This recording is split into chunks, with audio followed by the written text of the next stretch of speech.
சுமப்பீனும் சந்தோஷம் கொள்வோம். இயேசு தாங்குவா, அவரே சுமப்பா, ஒருபோதும் கைவிடவே மாட்டா.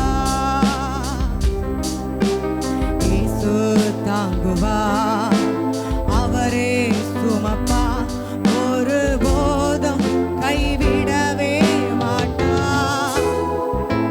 ஹல்லேலூயா, ஹல்லேலூயா, ஹல்லேலூயா, ஹல்லேலூயா, ஹல்லேலூயா,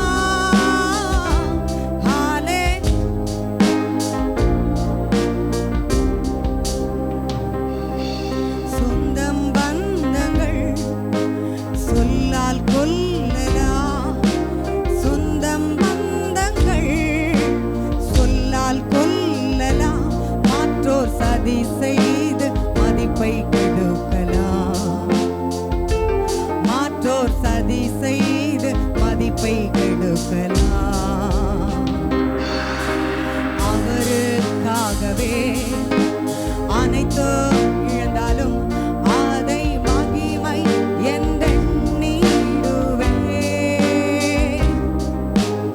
அவருக்காகவே அனைத்தும் இழந்தாலும் அதை மகிமை என்றெண்ணிடுவே. ஹல்லேலூயா, ஹல்லேலூயா, ஹல்லேலூயா, ஹல்லேலூயா, ஹல்லேலூயா, ஹல்லேலூயா.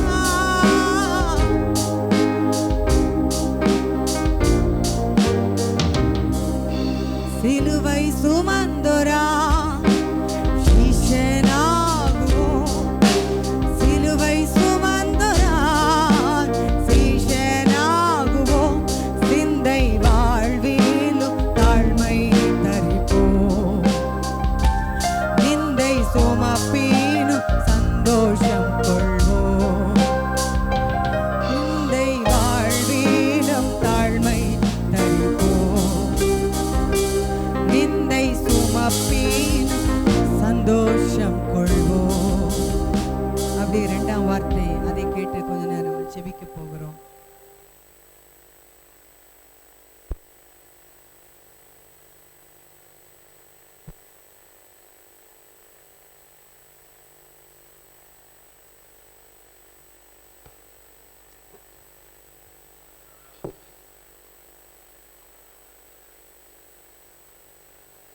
இயேசு சிலுவையில் பேசிய இரண்டாம் வார்த்தை, நீ இன்றைக்கு என்னோடு கூட பரதீசில் இருப்பாய் என்று மெய்யாகவே மெய்யாகவே உனக்கு சொல்லுகிறேன். லூக்கா 23வது அதிகாரம் 43வது வசனம்.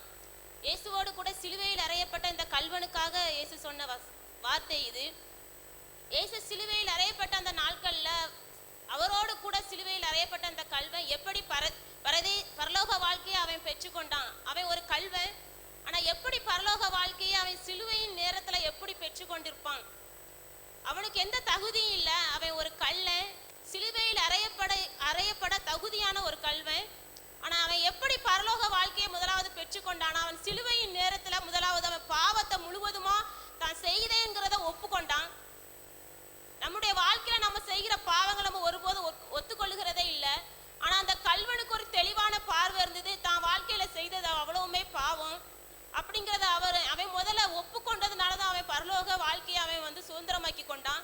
நம்மளும் நம்முடைய வாழ்க்கையில முதலாவது நம்முடைய வாழ்க்கையில நம்ம செய்த பாவங்களை முதலாவது அவருடைய சமூகத்துல முதல்ல நம்ம ஒப்பு கொடுத்து நம்ம ஜெபம் பண்ணுவோம். அப்பா நம்முடைய சமூகத்துல நாங்க ஜெபிக்கிறோம் ஆண்டவரே. நாங்க அந்த நாள் முதல் செய்த பாவங்களை எல்லாம் எங்களுக்கு மன்னிங்கப்பா. அப்பா நாங்கள் எங்களுக்கு முழுவதுமாய் நாங்கள் ஒப்பு கொடுத்து ஜெபிக்கிறோம் ஆண்டவரே. அப்பா அந்த நாட்களிலும் கூட ஆண்டவரே நாங்கள் வயது முதல் ஆண்டவரே உண்மை தேடாமல் இருந்ததுக்காக எங்களை மன்னிங்க ஆண்டவரே. அப்பா வசனங்களை வாசிக்காமல் இருந்ததற்காக மன்னிங்க ஆண்டவரே. அப்பா எவரையும் குற்றப்படுத்தி இருந்தா எங்களை மன்னிங்க ஆண்டவரே. ஆமென். அப்பா நாங்கள் காணக்கூடாததை எங்க கண்கள் கண்டிருந்தா மன்னிங்க அப்பா. எங்கள் சிந்தைகளில வேற எண்ணங்கள் கொண்டிருந்தா எங்களை மன்னிங்க ஆண்டவரே. இந்த இடத்துல அப்பா ஒரு பரலோக வாழ்க்கைக்கு ஆண்டவரே எங்களை தகுதிப்படுத்த எங்களை முழுவதுமாய் உங்களுடைய சமூகத்துல நாங்க ஒப்பு கொடுத்து ஜெபிக்கிறோம் ஆண்டவரே. அப்பா எங்கள் பாவங்களை உங்களுடைய சமூகத்துல நாங்க ஒப்பு கொடுக்கிறோம்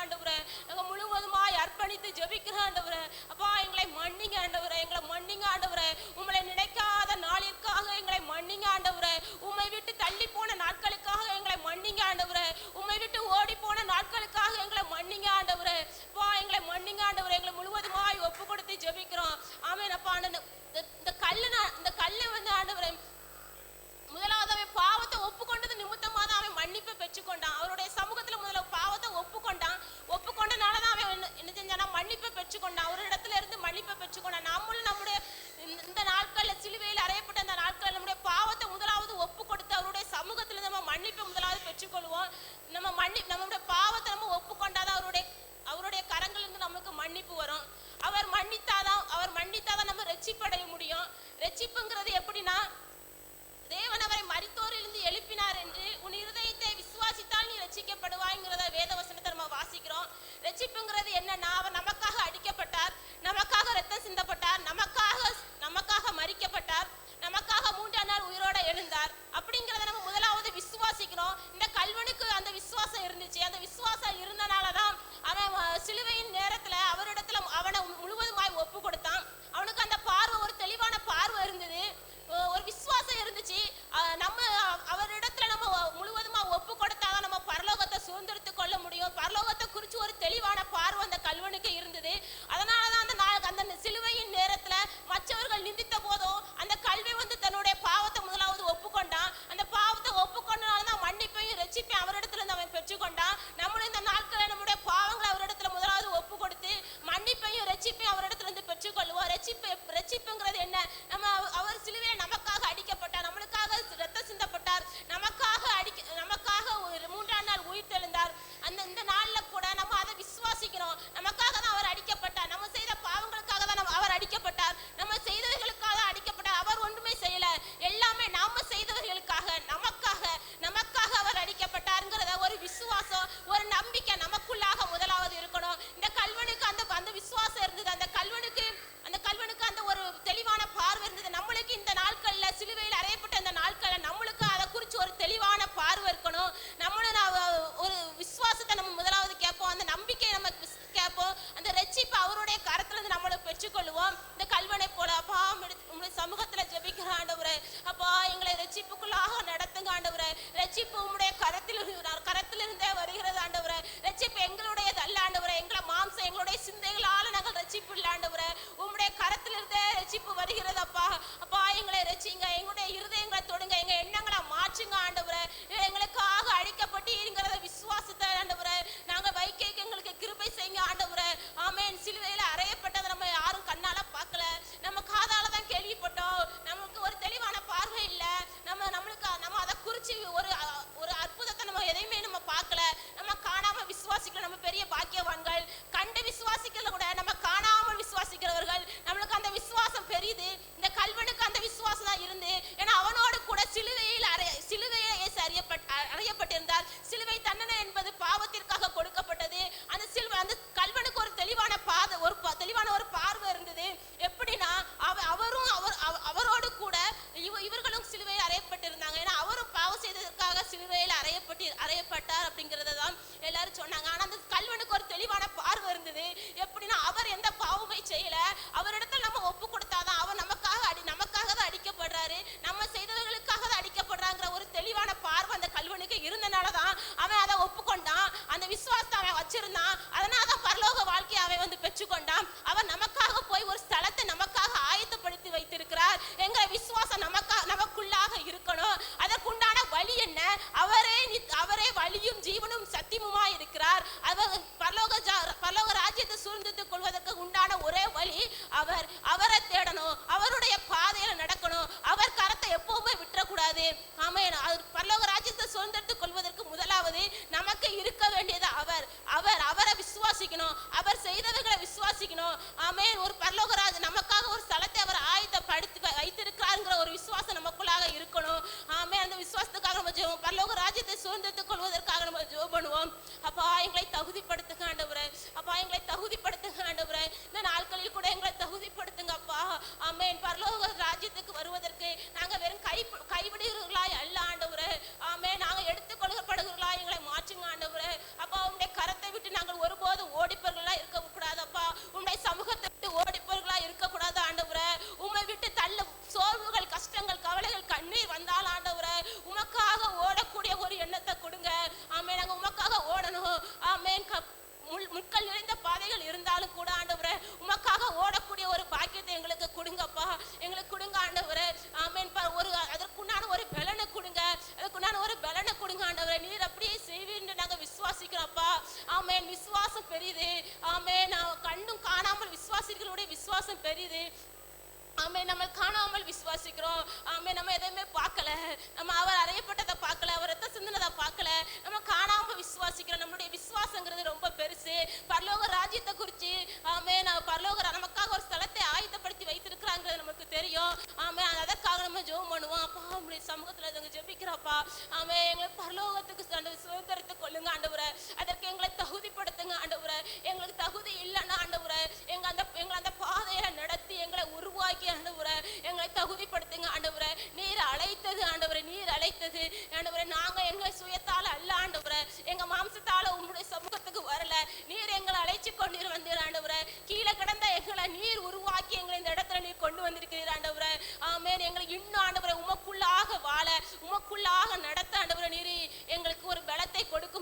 ஜெபிக்கிறேன் ஆண்டவரே.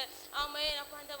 இந்த வார்த்தை ஆண்டவர் ஆண்டவரே ஜெபிக்கும்படி ஆண்டவரே நீ ஒரு மகிமை தந்ததற்காக நாங்கள் ஜெபிக்கிறோம்ப்பா. இன்னும் ஆண்டவரே மூணாவது வார்த்தையை ஜெபிக்கிறவர்களுக்காக ஜெபம் பண்ணுவோம்.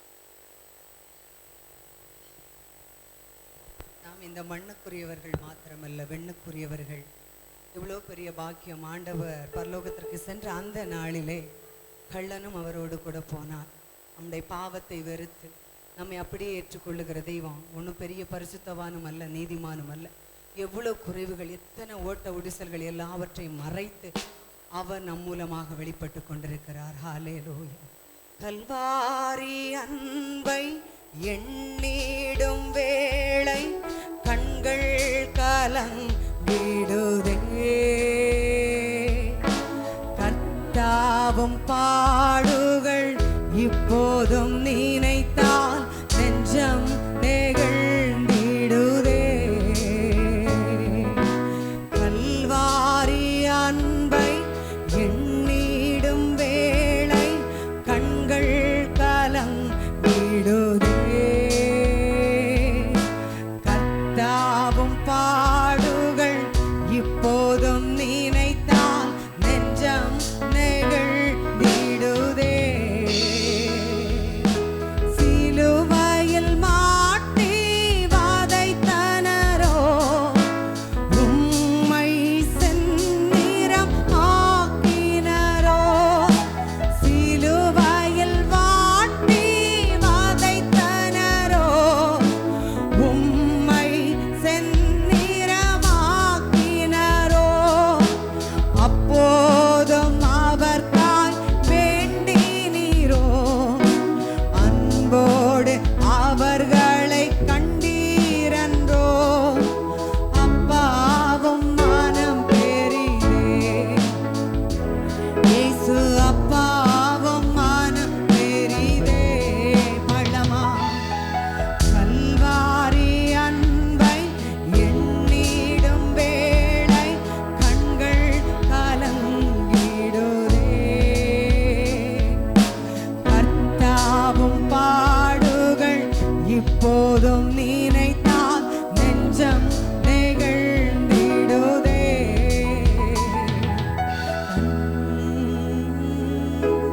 இப்போதும் நினைத்தால் நெஞ்சம் நெகிழ்ந்திடுதே. எம்மையும் உம்மை போல் மாற்றிடவே உம் ஜீவன் தந்தீரந்தோ.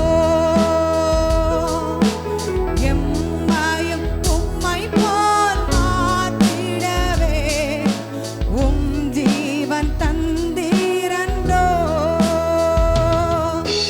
எங்களை தாரை மட்டும் தாழ்த்துகின்றோம். தந்து விட்டோம் அன்பின் கரங்களிலே. ஏற்று என்று நடத்தும், ஏற்று என்றும் நடத்தும். கல்வாரி அன்பை எண்ணிடும் வேளை கண்கள் கலங்கிடுதே. கர்த்தாவும் பாடுகள் இப்போதும் நினைத்தால் நெஞ்சம் நெகிழ்ந்திடுதே. ஆமென். ஹல்லேலூயா. தொடர்ந்து ஜெபிக்க போகிறோம். மூன்றாவது வார்த்தைக்கு பதிலாக நாலாவது வார்த்தையை சொல்லி ஜெபம் பண்ண போகிறோம். ஆமென். ஸ்தோத்திரம். ஆண்டவர் சிலுவையில் சொன்ன நாலாவது வார்த்தை, என் தேவனே என் தேவனே ஏன் என்னை கைவிட்டீர் என்று ஆண்டவர் சொன்னார். மிகுந்த பாடு. ஆனால் அந்த பாடு நேரத்தில் ஆண்டவர் அந்த பாடை அவருடைய வாழ்க்கையிலிருந்து எடுக்கவில்லை. அதுக்கு பதிலாக இன்னொரு வழியையும் ஆண்டவர் வைக்கலை. அந்த வழியாகத்தான் ஆண்டவர் நடத்தினார். கிறிஸ்தவ வாழ்க்கை என்பது பாடுகளை நாம் அனுபவிக்கிறேன்னு சொல்கிறதை விட பாடுகள் வழியாய் ஆண்டவர் நம்மை கொண்டு செல்லுகிற ஒரு வாழ்க்கை. நிறைய நேரங்களில் இப்போ நான்லாம் ஒரு முழுவதுமாக தேவனை அறியாத ஒரு பக்காவான பாரம்பரியமிக்க ஒரு இந்து பின்னணியத்தில் இருந்து தான் ஆண்டவரை ஏற்றுக்கொண்டேன். எனக்கு ஆரம்பத்தில் சொல்லப்பட்டது என்ன அப்படின்னு சொன்னால், நீங்கள் வாங்க, உங்களுக்கு எல்லா பாடுகளும் என்ன செய்யும், மாறிடும் அப்படின்னு சொல்லியிருந்தாங்க. ஆனால் பாடுகள் மாறினதை விட பாடுகள் வழியாகத்தான் எங்களை ஆண்டவர் கொண்டு வந்தார். நான் அதுக்கு பிறகு விளங்கிக்கிட்டேன், பாடுகள் வழியாய் வருகிறது நமக்கு மிகப்பெரிய ஆசீர்வாதம் என்று சொல்லி. அல்லேலூயா, ஸ்தோத்திரம். அவர் இதே வார்த்தை மத்தேயு சுவிசேஷம் 27:46 சொல்லப்பட்டிருக்கிறது. 9ஆம் மணி நேரத்தில் இயேசு ஏலி ஏலி லாமா சபக்தானி என்று மிகுந்த சத்தமிட்டு கூப்பிட்டார் என்று அங்கே ஒரு வார்த்தை பயன்படுத்தப்பட்டிருக்கிறது. மிகுந்த சத்தம் அப்படின்னு சொன்னால் என்ன அர்த்தம்னா, நான் கெத்செமனே தோட்டத்தில் ஜெபம் பண்ணேன், 3 முறை உம்மிடத்தில் வேண்டிக் கொண்டேன், ஆனால் அந்த ஜெபத்தெல்லாம் கேட்காம என்னை கைவிட்டு விட்டீரே தகப்பனே, என்னுடைய பிதாவேன்னு சொன்னதனுடைய அர்த்தம் தான். அப்படிதானா? இப்போ நமக்கு ஒருத்தங்க முதல் முறை கூப்பிடுறோம், அப்போ அவங்க அதை கேட்கல அப்படின்னு சொன்னால் இன்னும் கொஞ்சம் சத்தம் என்ன செய்வோம், போடுவோம். அப்பமும் கேட்கல, 2வது முறை இன்னும் கொஞ்சம் சத்தத்தை உயர்த்தி சொல்லுவோம், அப்பமும் அவங்க கவனிக்கலை. 3வது முறை சத்தத்தை உயர்த்துவோம், அப்பமும் அவங்க கவனிக்கலைன்னு சொன்னால் 4வது முறை சத்தம்ன்றது அவங்க மேலே உள்ள ஒரு கோபத்தில் வரும். அப்படிதானே? நான் சொல்ல அந்த அர்த்தம் புரியுதா உங்களுக்கு? ஒரு கோபத்தில், இப்படி நான் உங்களை நம்பியிருந்தேன், என்னை கைவிட்டுட்டீங்களேன்னு சொல்லி அவர் கண்ணை மூடிட்டார். அல்லேலூயா. அப்படின்னா அந்த வழியாகத்தான் எபிரேயரில் வாசிக்கிறோம், இரட்சிப்பின் அதிபதியை பூரணப்படுத்துவது பாடுகளின் வழியாக அப்படின்னு ஆண்டவர் சொல்லியிருக்கிறார். பாடுன்றது நம்ம தவிர்க்கக்கூடிய ஒன்று அல்ல, அதிலிருந்து ஆண்டவர் அப்படி தூக்கிட்டு கொண்டு போய் விடமாட்டார். அது வழியாகத்தான் ஆண்டவர் நம்மை நடத்துவார். அதனால் இப்போ என்ன ஜெபம் பண்ண போகிறோன்னு சொன்னால் 2 காரியம். ஆண்டவரே, நீர் எனக்கு அந்த அனுமதிக்கிற அந்த பாடுகள் நிறைந்த வழியை நான் முதலாவது புரிந்து கொள்ளணும், 2வது அதில் நான் நிலைத்து இருக்கணும், 3வது நான் அந்த பாடுகளுக்கான பலனை பெறுகிற அந்த டைமில் நான் உமக்குள்ளே இல்லாமல் போய்விடக்கூடாது. இஸ்ரவேல் ஜனங்களுக்கு இருந்த ஒரு பெரிய தீமை என்னன்னா, அவன் 40 வருஷம் வனாந்தரத்தில் அந்த வனாந்தர பாடுகளெல்லாம் ஏற்றுக்கொண்டான். ஆனால் கானான் வந்தபோது அந்த பாடுபட்ட யாருமே கானானுக்குள்ளே இல்லை. நல்லா கவனிக்கணும், 3வது தலைமுறையைத்தான், பிள்ளைகளை தான் ஆண்டவர் கானானுக்குள்ளே கொண்டு போனார்.